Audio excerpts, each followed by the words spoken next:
আসলে হাসপাতালে যেতে চাইতেন না, যেহেতু ওনার নিজের তৈরি হাসপাতাল, যেহেতু ওনার ছাত্রছাত্রীরাই ওনাকে দেখবেন, এই জন্য ওনাকে রাজি করে নিয়ে আসছি আমরা। উনি আগে বলেছেন যে উনি কোনো সিপিআর দিবেন না, লাইফ সাপোর্টে যাবেন না, কতদূর পর্যন্ত করতে পারবো বলে দিয়েছেন। তো তার চেয়ে বেশি আমাদের আসলে কিছু করা ছিল না।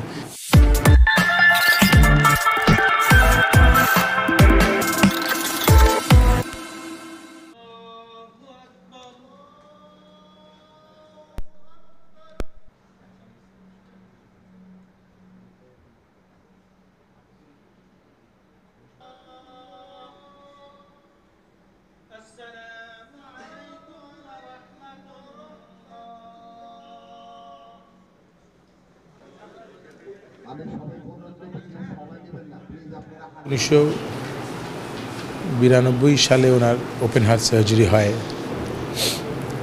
তারপর থেকে তো ওনার একটা হার্ট ফেলিয়ার ছিলই। ওনার মূলত সমস্যাটা হার্ট ফেলিয়ারেরই সমস্যা ছিল, ওনাকে মেনটেন করেছেন এতগুলো বছর। শেষ দিকে এসে হার্ট ফেলিয়ারটা বেড়েছে। পরবর্তীতে গত 3 দিন ধরে একটু শরীরটা বেশি খারাপ ছিল। হার্ট ফেলিয়ারের কারণে লাংসে বারবার পালমোনারি ইডিমা হচ্ছিল। তারপর আমরা হাসপাতালে ভোরবেলা নিয়ে আসি। তো উনি তো আসলে হাসপাতালে যেতে চাইতেন না, যেহেতু ওনার নিজের তৈরি হাসপাতাল, যেহেতু ওনার ছাত্রছাত্রীরাই ওনাকে দেখবেন, এই জন্য ওনাকে রাজি করে নিয়ে আসছি আমরা। তো ওনার কিছু কন্ডিশন ছিল, ওগুলির প্রতি সম্মান প্রদর্শন করে আমরা সর্বাত্মক যা যা চিকিৎসা দিয়েছি। যে উনি আগে বলেছেন যে উনি কোনো সিপিআর দিবেন না, লাইফ সাপোর্টে যাবেন না, কতদূর পর্যন্ত করতে পারবো বলে দিয়েছেন।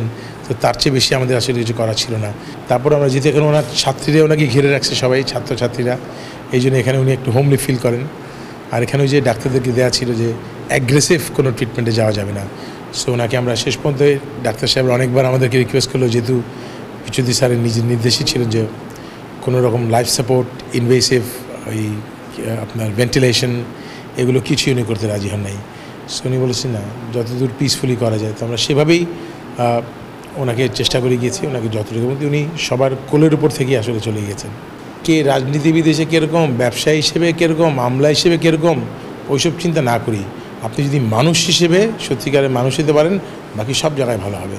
তো আমরা বিচ্যুতি সাহেবকে যারা চেনেন, ওনাকে মানুষ হিসেবে ওনারা মূল্যায়ন করবেন। সব রাজনৈতিক দলের সাথে ওনার সম্পর্ক ছিল, সবার সাথে ভালো সম্পর্ক ছিল। তবে রাজনীতি করতে গিয়ে কোনো ওনার বক্তব্যে, ওনার রাজনীতির কারণে, সিদ্ধান্তের কারণে কারো যদি মনে কষ্ট পেয়ে থাকেন, তাহলে আমার বাবাকে আপনার মাফ করে দিবেন। এবং মানুষ হিসেবে কেমন ছিল সেই জিনিসটা মনে রেখে আল্লাহর কাছে দোয়া করবেন তার জন্য, এটুকুই বলবো।